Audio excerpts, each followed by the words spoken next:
ഞാൻ doctor P M Muhammad Najeeb, Kozhikode deputy transport കമ്മീഷണറായിട്ട് ജോലി ചെയ്യുന്നു. നമ്മൾ ഇന്ന് സംസാരിക്കാൻ പോകുന്ന വിഷയം വേഗതയെക്കുറിച്ചാണ്.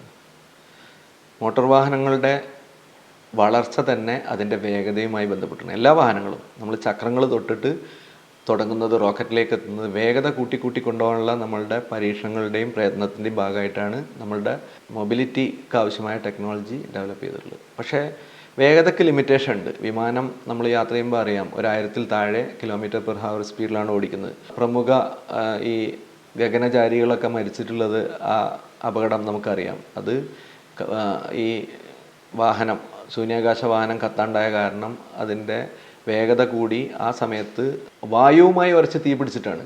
അപ്പോൾ വേഗത ശൂന്യാകാശത്തേക്കുള്ള വാഹനത്തിന് പോലും അപകടകരമാണ്. പക്ഷെ നമ്മളെ റോഡിലൂടെ പോകുന്ന വാഹന ഡ്രൈവർമാരെ സംബന്ധിച്ചിടത്തോളം അവർക്ക് വേഗതയുടെ കോൺസിക്വൻസിനെ കുറിച്ച് അറിയില്ല, എന്നാൽ വേഗത വളരെ ഇഷ്ടമാണ്. സാധാരണഗതിയിൽ അനുവദിച്ച വേഗത ഞങ്ങൾക്ക് പോരാ, ചെറിയ വേഗതയാണ്, കൂടുതൽ വേഗത വേണം എന്ന് ആവശ്യപ്പെടുന്ന ആൾക്കാരാണ് ഒരുവിധം എല്ലാവരും തന്നെ. പക്ഷേ വാഹനങ്ങളെ സംബന്ധിച്ചിടത്തോളം വേഗത ആർജിക്കുന്ന സമയത്ത് വാഹനത്തിൻ്റെ ഊർജ്ജവും വർദ്ധിക്കുന്നുണ്ട്. വാഹനത്തിൻ്റെ ഊർജ്ജം, വേഗത കൊണ്ടുണ്ടാകുന്ന ഊർജ്ജം എല്ലാവർക്കും അറിയാം, ഗതികോർജ്ജമാണ്, കൈനറ്റിക് എനർജി. കൈനറ്റിക് എനർജി പറഞ്ഞാൽ 1/2 ഗുണിക്കണം മാസ് ഇൻറ്റു വെലോസിറ്റി സ്ക്വയറാണ്. ഇപ്പോൾ വാഹനം 50 സ്പീഡിൽ പോകുന്ന സമയത്ത് ആ വാഹനത്തിൻ്റെ ഗതികോർജ്ജം 50 × 50 ആയിട്ടാണ് വർദ്ധിക്കുക, അതായത് 2500. അതേസമയം ഇതേ വാഹനം 100 സ്പീഡിൽ വേഗതയിലാണ്, 100 km/h പോകുന്നതെങ്കിൽ അതിൽ 100 × 100 എന്ന് പറയുന്നത് 10,000 ആണ്. അപ്പോൾ നമുക്ക് മനസ്സിലാക്കാം, 1/2 ഗുണിക്കണം മാസ് അത് കോൺസ്റ്റൻ്റ് ആണ്, ഇൻറ്റു വെലോസിറ്റി സ്ക്വയർ. വെലോസിറ്റി എന്ന് പറയുന്നത് 50 × 50 പറഞ്ഞാൽ 2500, 100 × 100 പറഞ്ഞാൽ 10,000. 2500ൻ്റെ 4 ഇരട്ടിയാണ് 10,000.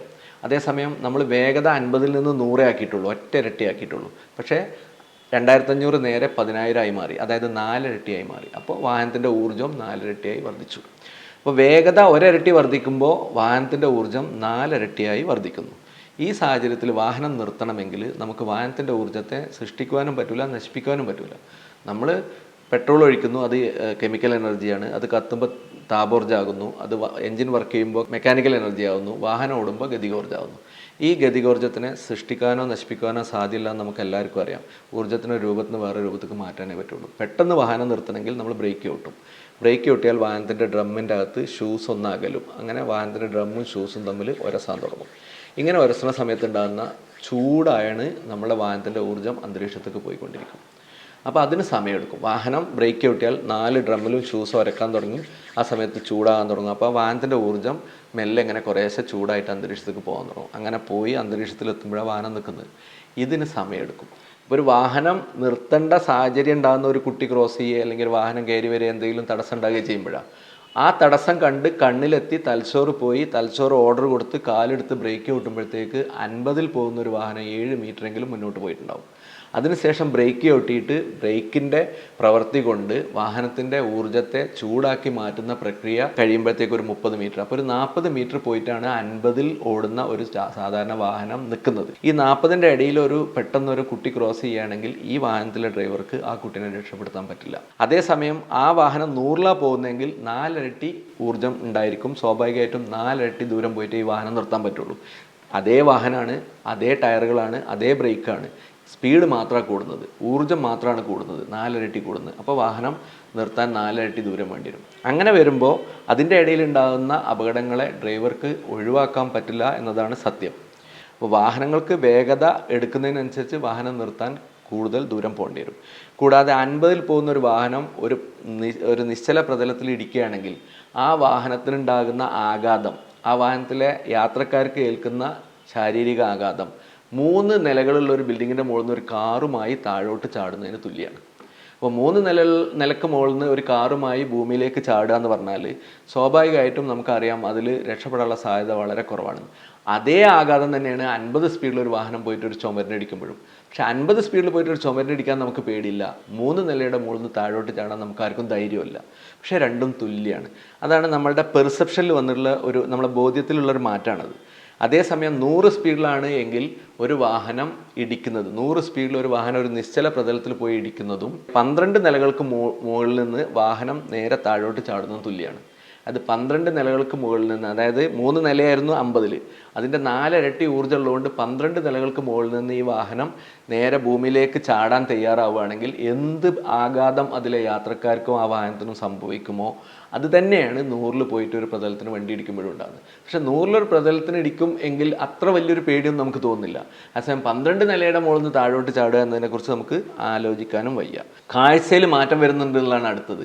50 സ്പീഡിൽ പോകുന്ന ഒരാൾക്ക് ഏകദേശം ഒരു 120 ആംഗിളിൽ പൂർണ്ണമായി കാണാൻ പറ്റും. അപ്പോൾ ഒരു കുട്ടി സൈഡിൽ നിന്ന് വന്നാലൊക്കെ കാണാൻ പറ്റും. അത് 60 ആകുമ്പോഴത്തേക്ക് വീണ്ടും അതൊരല്പം കുറഞ്ഞു വരും. അപ്പോൾ അത്രയും ദൂരത്തുള്ള ആൾക്കാരെ കാണാൻ പറ്റും. അതുവരെ ആൾ മുന്നോട്ട് ചാടിയാലും അറിയാൻ പറ്റില്ല. അതേപോലെ തന്നെ ഓരോ 10 കൂടുമ്പോഴും അതിങ്ങനെ കുറഞ്ഞ് വന്ന് 110 km/h സ്പീഡിൽ വെറും ഒരു ട്യൂബിലൂടെ നമ്മൾ നോക്കുമ്പോൾ എന്തായിരിക്കും ഒരാളുടെ കാഴ്ച, അതുപോലെ ആയിരിക്കും ഒരു ഡ്രൈവർ കാണുന്നത്. വളരെ ദൂരമുള്ള കാഴ്ചകൾ കാണും, അതേസമയം അടുത്തുള്ള കാഴ്ചകളൊന്നും കാണില്ല. അത് ക്യാമറ ഫോക്കസ് ചെയ്യുമ്പോൾ ശരിക്കും മനസ്സിലാവും. ക്യാമറ ഫോക്കസ് ചെയ്തിട്ട് അടുത്ത് ഫോട്ടോ എടുത്തു കഴിഞ്ഞാൽ ഈ 2 സൈഡും കറുത്തിരിക്കുന്നതിൻ്റെ കാരണം ക്യാമറ ആ സമയം കാണുന്നത് ദൂരമുള്ളത് മാത്രമാണ്, സൈഡിൽ കാണുന്നില്ല. അതേ ഫംഗ്ഷൻ തന്നെയാണ് കണ്ണിനും സംഭവിക്കുന്നത്. വേഗത കൂടുന്നതിനനുസരിച്ച് കണ്ണിൻ്റെ ഫോക്കസിങ് ദൂരത്തേക്ക് പോവുകയും അവിടെയുള്ള കാഴ്ച കാണുകയും ചെയ്യും. അതേസമയം നമ്മൾ അടുത്തുള്ള കാഴ്ച നമുക്ക് നഷ്ടപ്പെടുകയും ചെയ്യും. സ്വാഭാവികമായിട്ടും അടുത്തുനിന്ന് ഒരാൾ ക്രോസ് ചെയ്താൽ കാണാനും പറ്റില്ല.